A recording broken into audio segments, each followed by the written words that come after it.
amin'ny fifaliana lehibe indray no ansosoana tokatantsika ny amin'ny diniotia tonga amin'ny fotoanantsika izay rahantsika amin'ity fandarana manokana ity zany saingy ataontsika ao anatin'ny larana fampianarana foana zany larana fahatelo amby roapolo zany izy fa fandarana manokana mazava azy moa zany fa ilaina motorina atao anatin'ny fampianarana ilaina ho renesin'ny olona ilaina hoarahan'ny olona manerana amin'izao tontolo izao afaka manaraka nareo amin'ny teny frantsay ao amin'ny youtube Yaoshua TV français afaka manaraka nareo amin'ny teny anglais ao amin'ny Yaoshua TV Yava Yaoshua TV zay mihitsy rehefa sita anglais zay ny chinois zany dia Yava Yaoshua TV chinois reo moa zany ny langy azorana dia malagasy moa samy ao amin'ny Yaoshua TV malagasy afaka mahita ny ino moa zany ny fandarana ianareo avetantsika aloha zany dia arikiva afaka metraka amin'ny teny hoe mpiara-tanana Dadalahy Yava ho voninahitry ny ranomasina iariva afaka atsika saotra betsaka dadamalay ny amin'izao fotoana izao izay ahafana manazava mampianatra ny olona ny fahamarinana ho voninahitry ny ranomasina ilay andro ny fahamaliana fametrahana ny fahamarinanao fametrahana ny voninahitranao taio izao teny izao dadamala Yava aroka ho hamarinanao mandrakariva ny teny ho voninahitry ny ranomasina isan'andro zany dia apetraka ho ampiara-tananao ny teny lazao ambarako sy rehetra teny hozaraina amin'ny tsirairay avy ho fahafantarana ny olona ny fahamarinana dia ny fahamarinanao saotra betsaka dadambala Yava aho amin'ny anaranao Yaoshua naovana izany teny rehetra izany amen. Fandarana manokana ny fandarantsika androany ataontsika hoe larana fahatelo amby roapolo raha fampianarana indray ny ambasadorany Yaoshua Eliana mandroso tokatantsika ny amin'ny teny ity ary amaly ny fanontaniantsika rehetra izay apetraka avy hatrany angamba manarana telefona eo amin'ny écran mba ahafahany olona mandefa SMS ataontsika SMS ny antony be dia be ilay tapatapaka be dia be ny tapatapaka mety isy koa avy any ampitan-dranomasina dia efa mesazy raha telefona ho sahirana be tsika fa SMS tsy maintsy tonga ary tsy maintsy voavaly daholo rehefa SMS zany dia ilazana zatsika fa atao avy SMS ny izy 032 86 663 98 032 86 663 98 zay aotsika rehetra izay manaraka amin'ny radio dia mety tsy mahita n'ilay numéro telefona nareo dia zay naveriko zay 032 86 663 98 ny fantaina mipetraka moa dia hoe ngamo rehefa mivavaka dia mbola mpanota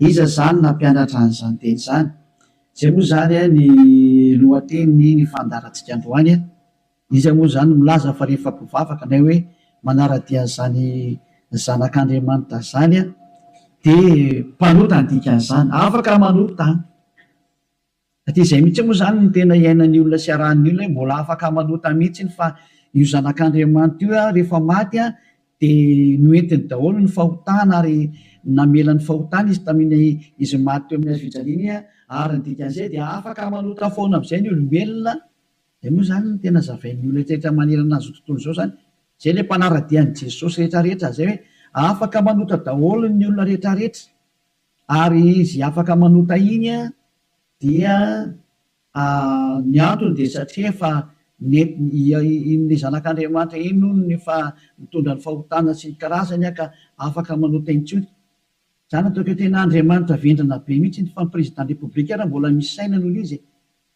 dikan'izany ange zany hoe Andriamanitra manerak'olona anao ratsy ange dikan'izany tena Andriamanitra vendrana be sa metsy be ny teny ilay Andriamanitra vendrana be zany ma tsy sady tsy namorona iny tsy nanamboatra iny tsy zanak'Andriamanitra zany iny tsy niantona teo amin'ny fijaliana zany Jesosy io teneniko io Jesosy zany hoe masika be anao tena tonga ny andro andravana zany andravan'izany zany Elia zany zany efa mahitsy be ny teniko andravan'izany mihitsy raha tsy moramora nanaovan'ny olombelona roa arivo taona na tsipitsipinyny any amielo zay ny adalanareo izay mbola teo atsipiny amielo any efa tsy tonga saina dia anareo ny anareo fa anjarako mampianatra sy miteny hoe aza miditra amin'izany intsony rehefa ampy zay 2 arivo taona zay fa be loatra zay na tsy mpindrentany amelo zay de tsy teny hoe tara kosa tara roatra natongavanao tsisy tara zany normal biana ny fatongavany Eliazy mety be mihitsy ny tena izy mihitsy ny tena izy satria maninona miteny an'izany ny filoham-pirenena raha mbola mba manome polisy gendarme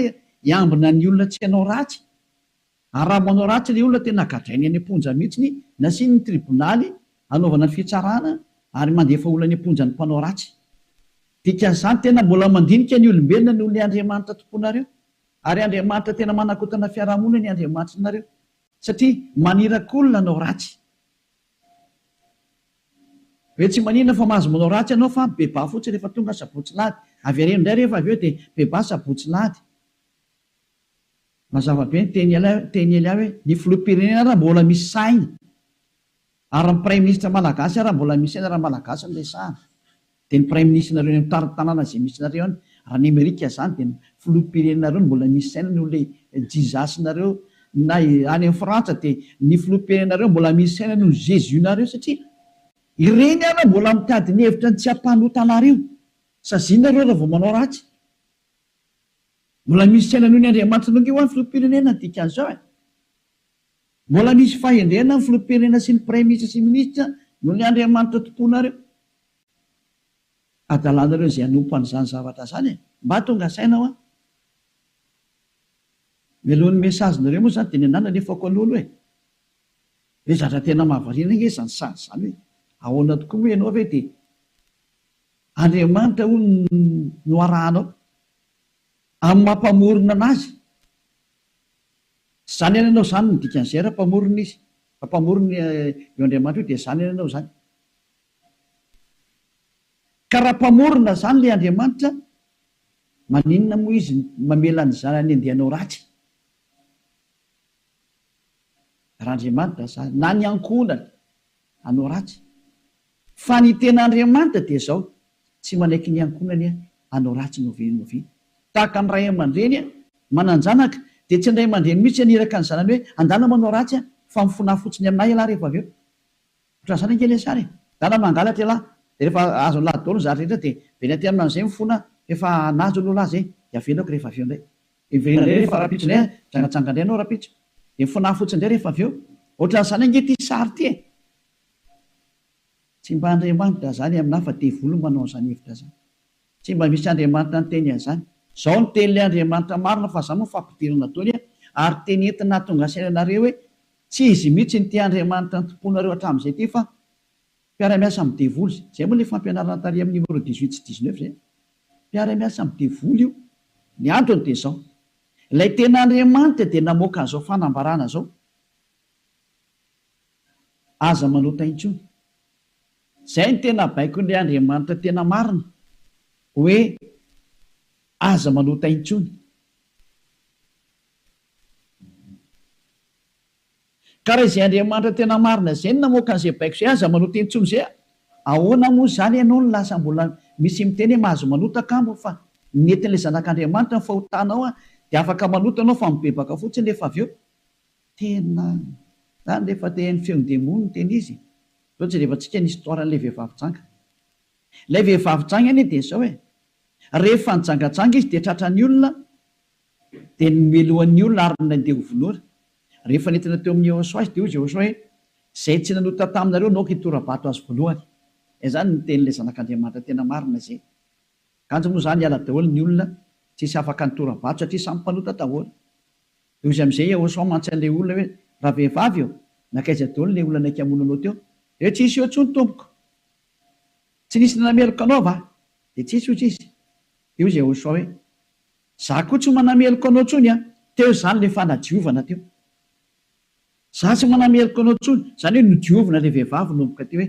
za tsy hitondra fanamelona anao tsony fa izao kosa manomboka eto aza manota intsony ianao izany hoe izay olona ny fanena tamin'ilay zanak'Andriamanitra tena marina dia nahazo an'izay teny izay taona hoe manomboka eto aza manota intsony zay ny tena ny fanena tamin'ilay zanak'Andriamanitra marina matoa zany nareo mbola manota mandrak'androany tsy ilay zanak'Andriamanitra tena marina ny fanena taminareo fa devolo ny fanena taminareo alay tomponareo tena devolo akitsira fotsiny zao Laovaka itsika zay tantara zay. Zay ihany dia fampiandiniana ireo ny zavatra rehetrarehetra san'izay. Zay ihany dia ampiandiniana ireo ny zavatra rehetrarehetra zay. Aloha jerevantsika mba ampidirina kely angamba ty teknisianina. Jaona 9 andininy fa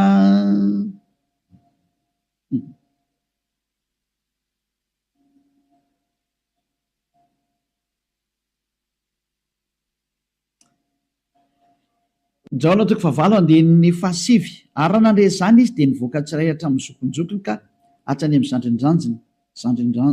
zandrinjandriny ary Yahosoa irery ihany no sisa teo sy ilay vehivavy ka rehefa nitraka Yahosoa dia izy taminy raha vehivavy aizy ireny tsy nisy nanameloka anao va ary hoy izy tsy misy tompoko dia hoy Yahosoa za koa tsy manameloka anao zay le hoe le famindram-pony mandeha voalohany dia izy hoe za koa tsy manameloka anao ary eo rinany le famindram-po amin'izay na le fanadiovana le teny manafaka anao dia misy toy le teny hoe mandehana ary amin'izao sisa izao aza manota intsony zay zany notoy ny teny Yahosoa hoe aza manota intsony ao aorianan'izao zahatra ny eolanao tamiko zao aza manota intsony ianao zay ny voalazany teny marina zany zay le hoe tsy maintsy mandeha le famindram-pony Yahosoa le fanadiovany aorianan'izay aza manota intsony aneny Jesosy kosa dia manontà foana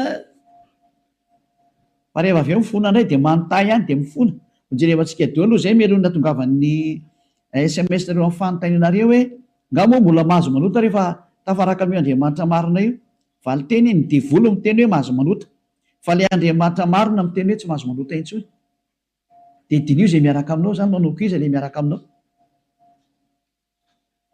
eny izy zay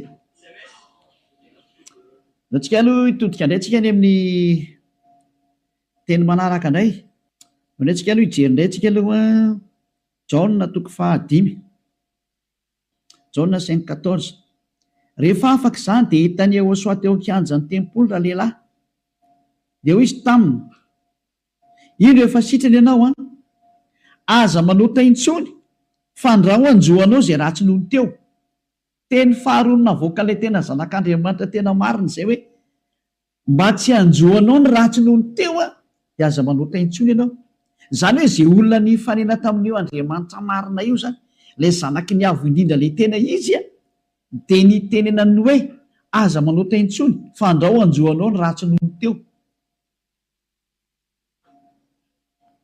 aza manota intsony fa andraho anjoanao ny ratsy nohony teo zao ny voalazana soratra masina ato hoe aza manota intsony fa andraho anjoanao zay ratsy nohony teo izany hoe mazava be zany ny tenin'ilay zanak'Andriamanitra fa rehefa tafaraka aminy dia tsy mahazo manao ratsy intsony zay zany le tena tafaraka amin'io zanak'Andriamanitra io tsy manao ratsy intsony dao tsika aloha itsan'ny teny manaraka indray tsika aloha roa zany zay ny ahitantsika hoe tena tsy mahazo manao ratsy hoe tafaraka amin'io Andriamanitra io zany vakentsika indray ny Jaona 1 dao ndraiky itsika mbola hijery teny hoe ahoana marina ny teny io zanak'Andriamanitra io hoe mety ve le manota zany andao hidirantsika indray amin'ilay Jaona 1:1 ato indray tsika fa ity ny fefenan'izy menakavy ao amin'ny 9 ato daholo Jesosy no miafina ty ny fefenan Jesosy ty Jesosy tena zahatra tena tsy izy mihitsiny Jesosy Jesoa ity ny afenany Jaona 1:1 mihaino daholo zany Jesosy menakavy amin'ity teny ity raha hoy isika tsy manana ota isika dia mamita tena ary ny marina tsy ato anatintsika zay zany aloha zany ny teny voalohany zay hoe raha tsy manana ota ontsika dia mamita tena ary ny marina tsy ao anatintsika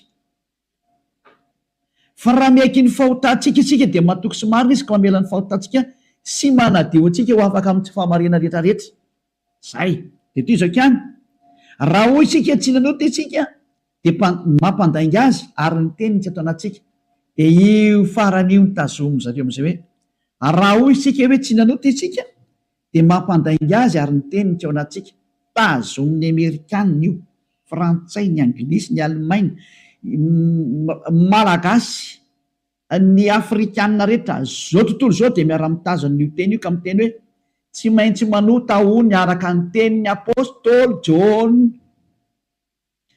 Ary raha ohatra ny sanatrehan'izany apôstôly John tokoa nampianatra an'izany, efa any amin'ny elo John amin'izao tsika miteny zao ary mitonokitoza araka ny teninareo. Raha tena izany tokoa ny tia nitenenina tamin'io. Raha i John no nitarika ny olona hanohitra ny tenin'ny Yehosoa, ilay zanak'Andriamanitra tena marina, ka ny teny zany John zany nanohitra ny tenin'ny Yehosoa le hoe aza manota intsony fandrao anjoanao ny ratsy noho teo.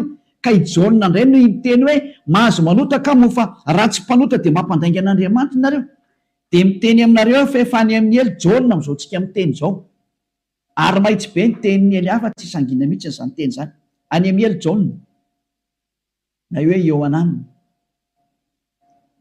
Satria navita nanohitra ny Yehosoa, ka zay manohitra ny Yehosoa na apôstôly na iza na anjely na iza na fanahy masina na fanahy iny, any amin'ny elo zay manohitra ny Yehosoa. Satria ny tenin'ny Yehosoa dia tenin'ny dada Yahova. Tahaka ny Elias efa manohitra ny tenin'ny Yehosoa mihitsy. Mazava zany izay teny izay. Ka raha io teny io ny afina fenanareo dia miara-mitsipy any amin'ny elo miaraka amin'ny John nareo satria nanohitra ny tenin'ny Yehosoa. Satria ny tenin'ny Yehosoa dia ny teny mihitsy hoe aza manota intsony. Ka raha ohatra ireo milaza fa i John no nampanota anareo, miara-mitsipy amin'ny John any amin'ny elo nareo. Fa tsisy Andriamanitra tia lalan'izay John zany na tia lalanao.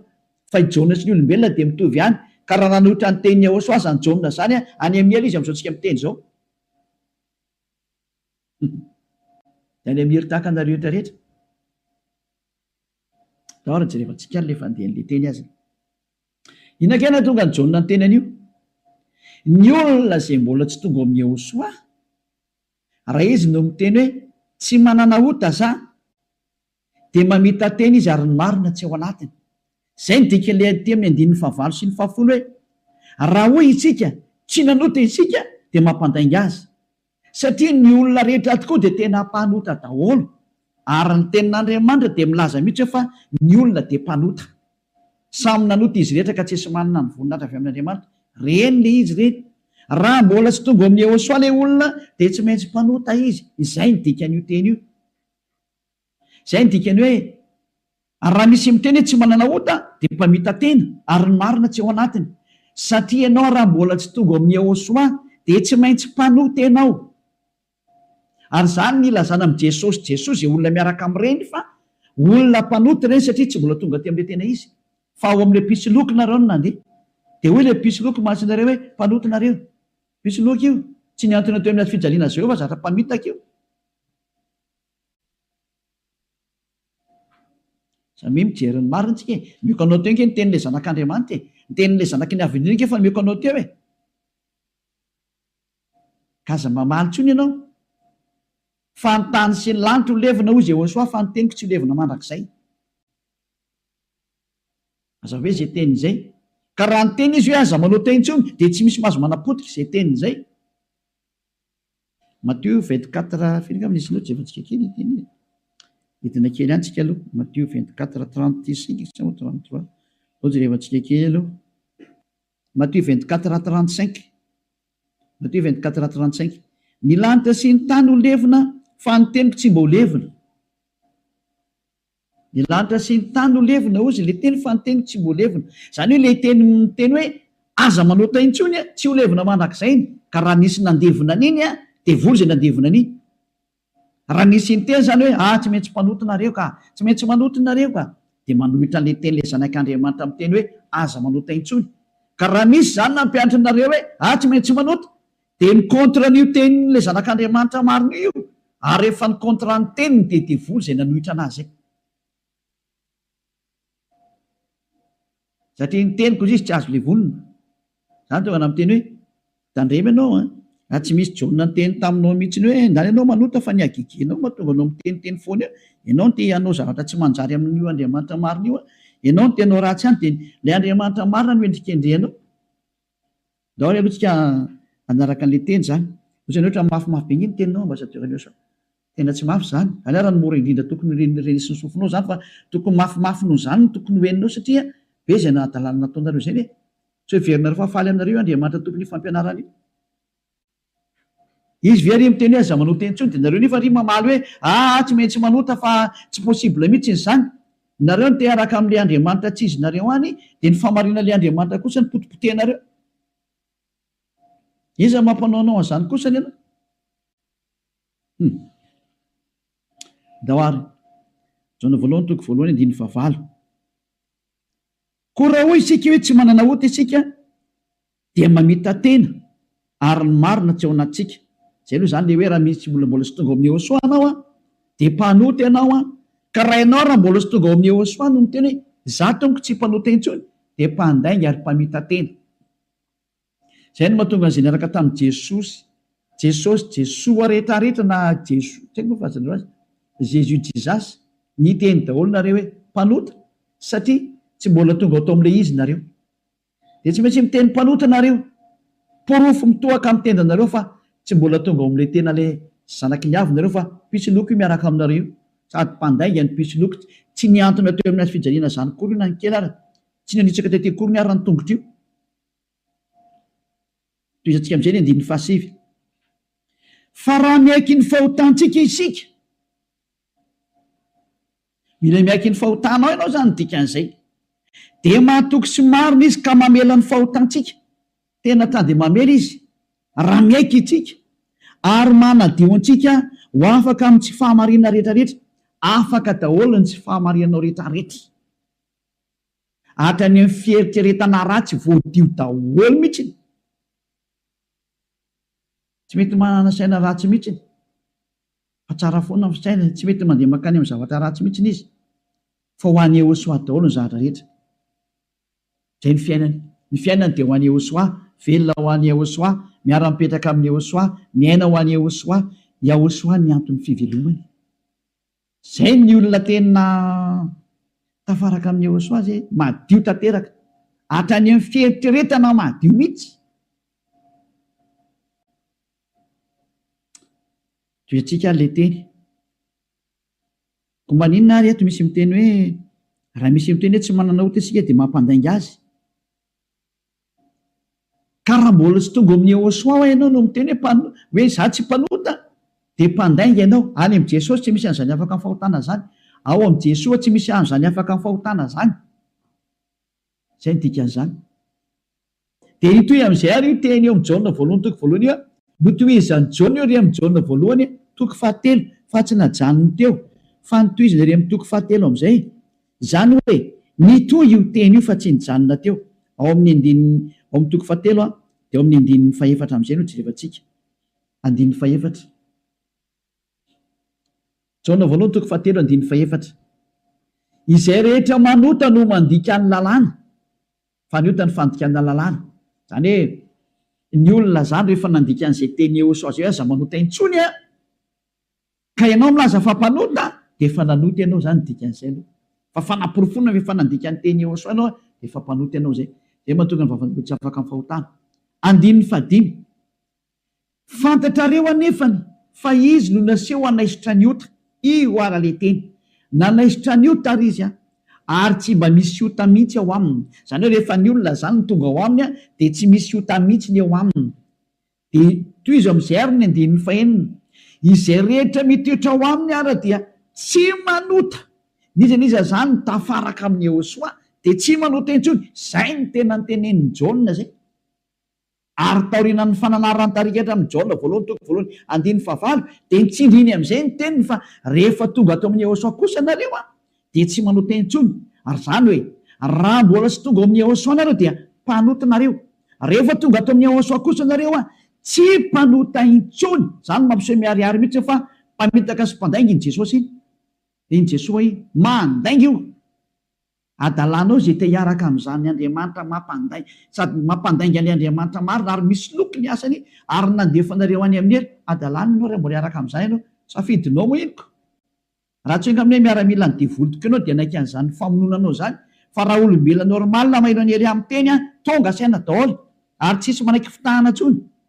Adino meko anareo ny fanaporofona. Io iny izy io toy antsika eo amin'ny 9:9. Izay rehetra mitoetra ao aminy dia tsy manota.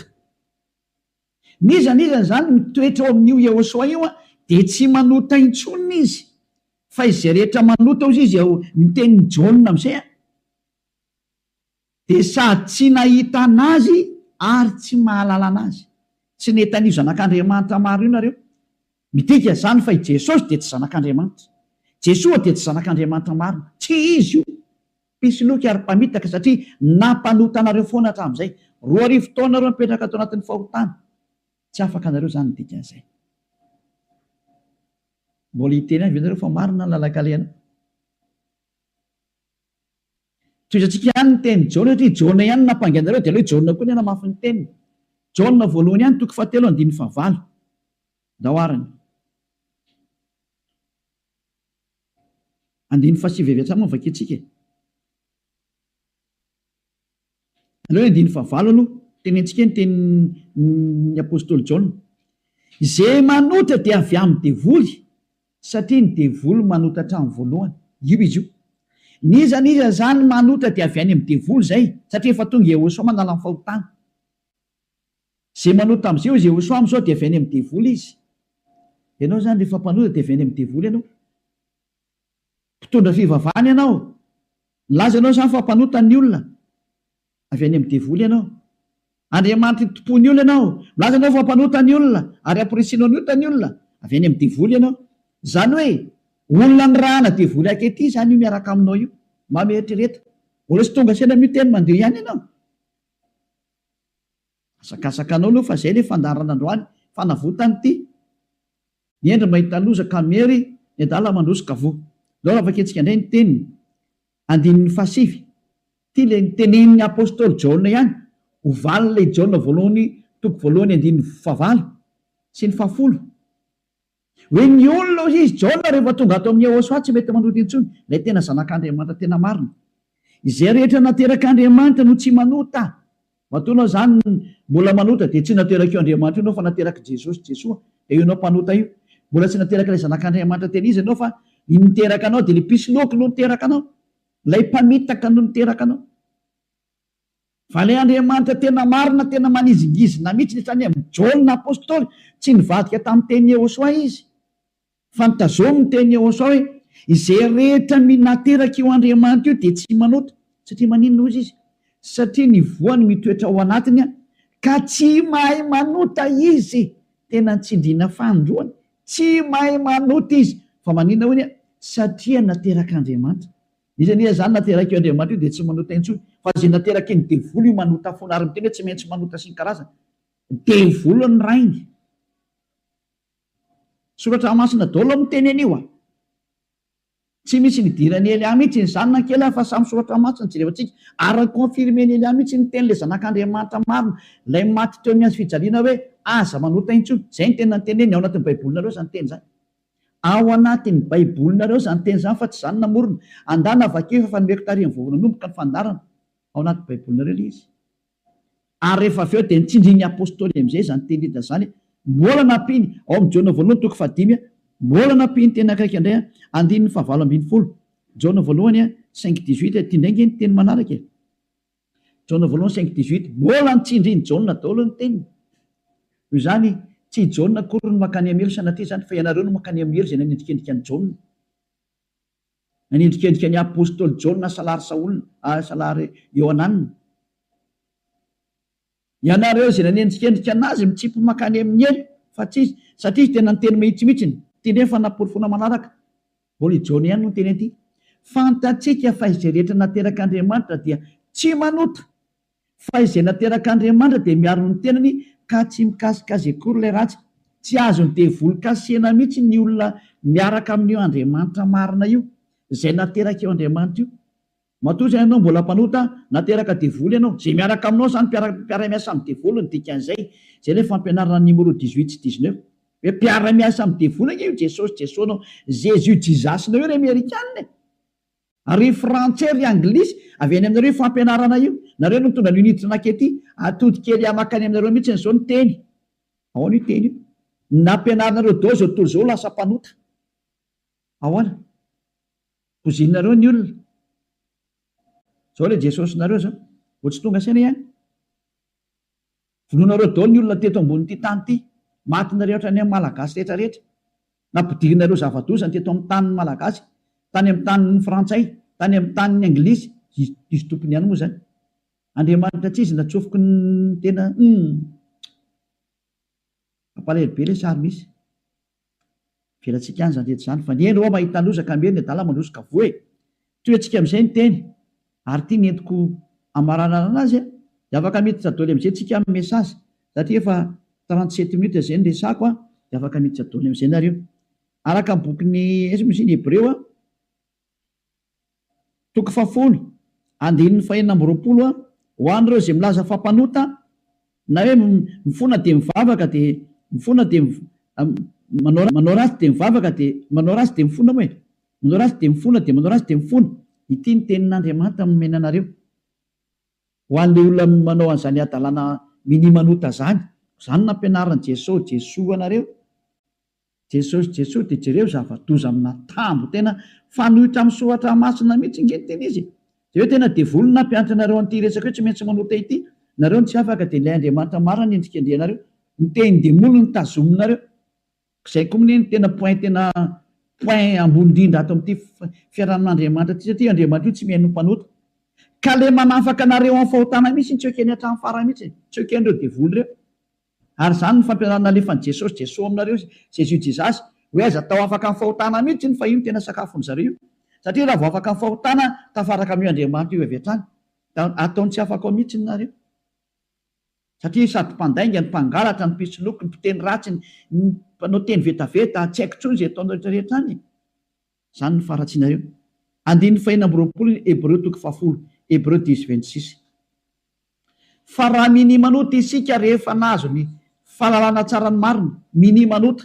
Ny atao hoe minimanota dia mifona androany dia mamerina rapitso, mifona indray raha fakapitso mamerina ny ambadika an'izay, mifona amin'ny sabotsy mamerina latsinainy, mifona amin'ny lahady mamerina amin'ny zoma.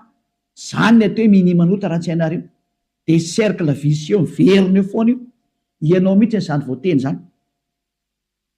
Ianao izay mijery tsy mihaino anahy io. Ary le tena tsy te hiaino, kanefa tsy maintsy mihaino ianao fa mamono anao ty teny teny e. Ty teny ty ny mamono anao sy mamely anao na manavitra anao. Rehefa ranao ny teny marina ny Jehosoa ilay zanak'Andriamanitra marina hoe za tsy hanao teny intsony dia anatona ty amin'ny Eliana fa tena ho afaka ianao rehefa maka ty dia avotra ianao zay. Tsy mamono anao ty teny ty. Fa rehefa tsy raharaha kosa ianao ary tsy vakianao aloha ty dia izao teny henonao zao na ho tapenanao aza ny sofinao na hisitrika anaty lavabato ary ianao tsy te hiaina alefanao anatin'ny tany leonao ohatra ny Aotrisy, mamono anao foana ty teny ty. Tsy afaka eo mihitsy ianao ninina ho ataonao. Teny marina nge ty ao anatin'ny baibolina nge ty daoarany. Raha minimanota isika rehefa nahazo ny fahalalana tsara ny marina dia tsy misy fanatitra noho ny ota intsony, tsy misy fanatitra ho anao intsony. Ndre mandeha ihany zany ianao mahazo ny famindrampo io. Dia ny aoriana izay tenin'ny famindrampo izay ohatra nataon'i Jehosoa hoe za tsy manameloko intsony, na hoe natao batisa atao amin'ny Jehosoa dia afaka, zay le tena izy zay. Dia ozy amin'izay le zanak'Andriamanitra marina hoe tsy misy fanatitra noho ny ota intsony fa fiandrasana mahatahotra, andiny fa 7:20, amin'ny fitsarana ho tsaraina ianao zany, ary fahatezerana mirehitra izay andaniny fahavalo rehetra kosa. Lasa nivadika fahavalo ianao. Ny olona minimanota sy mpanota zany dia fahavalon'io Andriamanitra marina io, ary miomana ianao amin'ny fandorana anao, ary miomana ny amin'ny fitsarana izay milezana anao. Zay le hoe niaza mba maty ianao e. Ho hitantsika eo ny toyny. Nefa ny teny izao mbola velona zao dia efa mandeha ny fahamaliana. Tsy misy an'izany miala mora zany intsony zao e. Tadidio zany. Andro ny fahamaliana zao. Efa tapitra teo ny andro ny fanginana. Andro ny fahamaliana zao. Zay rehetra nanao an'io Andriamanitra marina sy nanambany sy nanao ratsy amin'io Andriamanitra marina io zany. Nanao tsinitsinina ny teniny sy nanambany ny teniny ela rehetrarehetra. Tsy misy hafamaina zany intsony zao. Nanao tsinitsinina ny teniny sy ny asany rehetrarehetra, aza mamana tena zany hoe miala maina zany. Nanao kasiparana ny teniny. Izy milaza fa afaka amin'ny fahotana izay miaraka aminy. Ianao ry maneritra hoe tsy manino, tsisy an'izany fa ama olombelonao mikomprendre anao izy. Taiza nisy Andriamanitra mikomprendre anao. Raha ny komprendre izy tsy nalefa ny safidrano. Raha ny komprendre izy tsy nalefa ny dao zao karazana retina zao. Raha ny komprendre izy tsy nataony maty ianao. Ary raha ny komprendre izy tsy natsipiny amin'ny helo ny olona. Ary raha ny komprendre izy tokony tsy nandevoziny zanak'Israely. Fa nandevoziny hatrany mandrakizao mbola mijaly foana na niverinao amin'ny tany izy mbola fahoriana foana. tsy micomprendre anao zany io Andriamanitra io fa asory anatin'ilay atodoanao zany. Tsisy Andriamanitra micomprendre anao zany. Ty any ny fantany aza manota intsony zay niteneny dia tazoma rehefa teo any aminy. Izy koa ngeny tompony lanty eo ka tsy anao nitsotsotso makany. Efa niteny izy fa masina ny Andriamanitra reo ary zay raka amiko tsy maintsy masina tahaka. Zay ny dika ilay hoe Matthieu 5:48. Matthieu 5:48 aoko tanteraka ianareo. Aleo zay ny amaranantsika azy tanteraka. Matthieu dia afaka miditra amin'izy nareo amin'ny mesazinareo mba hafany be sy ny maro tafiditra daholo dia amaliko anazy. Matthieu 5:48. Koa amin'izany aoko tanteraka ianareo toy ny fahatanteran'ny rainareo zay any an-danitra.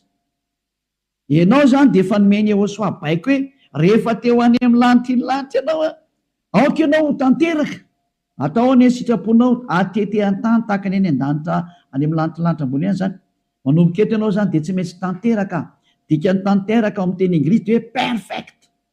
Ary ny teny frantsay hoe parfait. Ianao zany mila parfait, perfect, tanteraka ozy ny tenin'Andriamanitra rehefa teo any amin'io Andriamanitra marina io. Fa ny olona zay tsy parfait tsy mahazo miditra makany zany. Ozy hoe ianao zany parfait mihitsy. Madio zany eritreritranao. Voalazanao madio be mihitsy ny eritreritra tena ho any Yehosoa rerery ny zavatra rehetra momba n'izany Elia zany. Donc vakitsika teny zay hoe madio ohatra ny mieritreritra any amin'ny bokin'ny Hébreo any angambany izy. Jevantsika Hébreo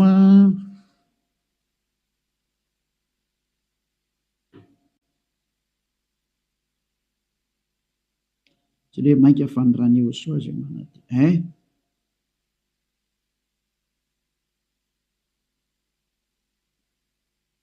Zay mosan'ny manadio ny eritreritra. Vakitsika manomboka amin'ny andiny faraka ambin'ny folo zany dia hatrary amin'ny andiny fahafiry zany ty. Enina ambin'ny folo. 16-17. Aloha vakitsika manomboka amin'ny andiny faha 11. Hébreo 9 dia manomboka andiny faha raika ambin'ny folo. Fa Yehosoa kosa Hébreu 9 manomboka amin'ny 11 ka hatramin'ny 17 eo na 18 angamba vakitsika eo daholo. Fa Yehosoa kosa rehefa tonga ho mpisorona be ny amin'ny zatra tsara ho avy dia namaky teo amin'ny tabernakely lehibe lavitra sady tsara lavitra zay tsy natao tanana, zany hoe tsy misy an'izao zavatra rehetra izao. Ka tsy mba nitondra ranosy lahy izy na ranjan'akoho fa ny rano tenany dia niditra indray mandeha ho any amin'izay fitoerana masina ka nahazo fanavotana mandrakizay. Vadindrindra fa raha ny ranosy lahy sy ny ranombolary ny lavenim-batotrony vavy avy afafy amin'izay voaloto no mahamasina hatrany amin'ny fanadiovana ny nofo maika fa ny rany Yehosoa zay nanatitra ny tena tsy manantsinon'Andriamanitra tamin'ny alalan'ny fanahy mandrakizay no adio ny fieritreretanareo ho afaka amin'ny asa maty mba hanimponareo an'Andriamanitra velona. Tsy tonga tany amin'ny 15 fa teo amin'ny 14 dia hitantsika ilay zany io izy io. Zany hoe madio hatrany amin'ny eritreritra rehefa tonga amin'ny Yehosoa. Tsy misy maloto zany intsony eo aminazy. Afaka daholo ny zava-detra. Zany ilay tena Andriamanitra tena marina zany. Izay ilay tena niantona teo amin'ny fijaliana. Izay ilay tena nandatsaka ny rano. Izay ilay tena zanak'Andriamanitra marina indrindra. Izay ilay niteny hoe aza manota intsony ny anarany Yehosoa no anarany. Zao toriany Elia zao. Tsy azo ovaina koa izay anarana izay satria tsy misy anarana hafa nomenany olona mba halanitra zao na famonjena. Ka rehefa Yehosoa ny anarany tsy azo ovana zavatra hafa intsony zay. Ary Yehosoa rery navita nafaka amin'ny fahotana tsy azonao ovaina zavatra hafa na atao ovaina atao paralèle zavatra hafa. Devoly manao an'izany, mbola devoly koa manao an'izay. Io nareo tsisy afaka amin'ny fahotana io. Fa izay nanatona ny Yehosoa rehetra tamin'ny alalan'ny Elia ankehitriny afaka amin'ny fahotana daholo ary tena madio be daholo tsisy tsinontsony. Anjaranao sisa mandray fanapa-kevitra. Za miteny aza miaraka amin'ny Jesosy Jesosy miala atao. Rehefa te hitsipany amin'ny elo mipetraha ao. Efa miteny ho any amin'ny elo anao fa tsy solution zany. Ary anao tsy havita hanova-palitao fotsiny ao Jesosy. Tsy misy Jesosy afaka hanova-palitao zany fa 2 taona ianao namono olona zay. Aiza intsony ny vita madika tampoka fotsiny hoe tsika kosa fa tsy manota. Tsy afaka manao an'izany nareo satria maninona? Ilay devoly lehibe nareo mihitsy ny eny mihinan-kanina amin'ny fahotana io ka ao namono nareo navelany ho afaka amin'ny fahotana. Tsy afaka ho zany mihitsy nareo izay miaraka amin'ny Jesosy. Moa Jesosy koa tsy afaka amin'izany.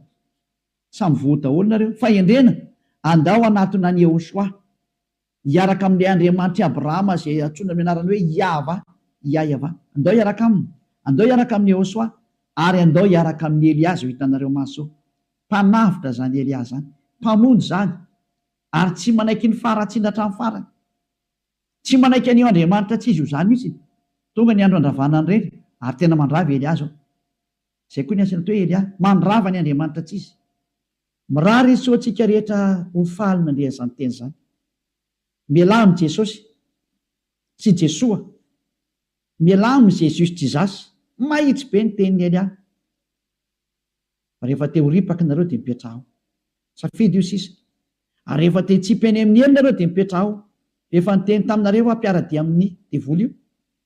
Iraky Satana io hanipy olona any amin'ny elo, azay ny mission io. Tsy niantona teo amin'ny fijaliana zany io fa lainga zany. Tsy nandatsaka ny rany zany iny, lainga zany, tsisy nataon'iny zany teo. Fa mpamono iny ary tena pisoloky direkta fotsiny zao izy. Ny rahan'ny Satana izy amitaka anao mba ino zavatra tsy izy, ary anamboatraboatra lalana hoe Andriamanitra mpamindra fo ka mazo manao ny adalànao ianao fa mpamindra fonga io. Nefa hitanao tsara ny teny teo fa tsy mahazo miditra ny amin'ny lanitra lanitra zany mpanota zany. Fa vitan'i Jesosy ny teny taminao hoe izy mamindra fo fa Andriamanitra fitiavana io be famindram-ponga io Ary raha ny teny dada Eva za mamindra fo amin'izay tiako amindrana fo ho an'izay ty azy zany. Fa ny exploité ny devoly zay teny zay hoe izy no mamindra fo ka ataovy ny adalàna. Jereo amin'izany ny fanaovana famitany olombelona, izy no mpamindra fo fa manaova adalàna ina. Dia mitsipaka ny teny dada Eva hatramin'ny farany mihitsy nge. Ka niendra mahita loza ka miheny hitanao zao ny loza ny teneniko anao, miala amin'ny Jesosy, miala amin'ny Jesoa. Hitanao tsara izy zay, mazava be ny fanazavana teto, afaka nandefa mesazy zao tontolo zao. Samy mieritreritra zay tonga saina manapa-hevitra manarà ny Elia amin'izay, manatona ny Elia amin'izay. Tonga ny andro hiantsoana farany anareo rehetrarehetra. Tena tsy diky mihitsy hoe hiantsoana farany anareo rehetrarehetra. Dia mbola mihitsy ny fotoana miazaka zanareo. Tonga ny fanapoteny Andriamanitra tsy izy, tonga ny famerenana ny voninahitra ny dadanay Yahva. Tonga ny famerenana ny voninahitra inaran'ny Yehosoa, ilay zokinay malalanay, ilay maty teo amin'ny fijaliana noho ny aminareo olombelona mba hamonjy anareo. Tonga ny famerenana ny zany rehetrarehetra zany ankehitriny. Elia nanao anazy. Zany mahatonga ny Elia miantsoantso anareo hoe dieny mbola tsy mipokany aminao ny atezerany avo indrindra, maiza manapa-kevitra teny zao. Fa tsy maintsy ho tanteraka amin'ity taninareo ty teny ty hoe ho atao miavaka ny manompo an'Andriamanitra marina, Yahva zay dia Yehosoa, sy ny tsy manompo azy. Tsy maintsy ho aseho zay, tsy maintsy iseho zay. Voninahitra ho an-dadamala Yahva, saotra betsaka azitsika ny amin'izay teny mena zay, ary ny fandriany Elia dia tonga saina daholo ny rehetrarehetra hitodika ho any amin'ilay mpamorona anareo, ilay tianareo, Yehosoa no anarany. Hariva afatsika. Saotra betsaka dadamala Yahva. Taio zany teny zany. Fa tena tena hitondra soa sy fahasoavana amin'izay rehetra miaina, ary fahatsarana ho an'izay rehetra mandry. Fanavotana ny olona ny anton'izao fampianarana izao, ary fiantsoana ny olona hitodika sy hiverina ho any aminao. Valio antso ny tsirairay avy, valio teny ny tsirairay avy dadamala Yahva. Mamalia vavaka ianao, voninahitra anao mandrakizay, arovy ny teny izay nomeko satria avy any aminao ry. Arovy ny teny izay rehetra nambarako satria nomenao reny ho hanavotana ny olona hiverenao any aminao. Sokafy hatrany ny varavarana mba hidirana izay mbola afaka miditra dada malalo Yahva. Vonjeo izay rehetra fatady ho faty, mba ho tonga soa aminao Yehosoa. Voninahitra anao mandrakizay. Amin'ny anaranao Yehosoa anaovana ny vavaka sy ny teny rehetra. Halleluia. Amen. Dia miraha sotrira samy teny Yehosoa ho amin'ny fitohizan'ny fiarantsika manaraka indray. Fiarahana.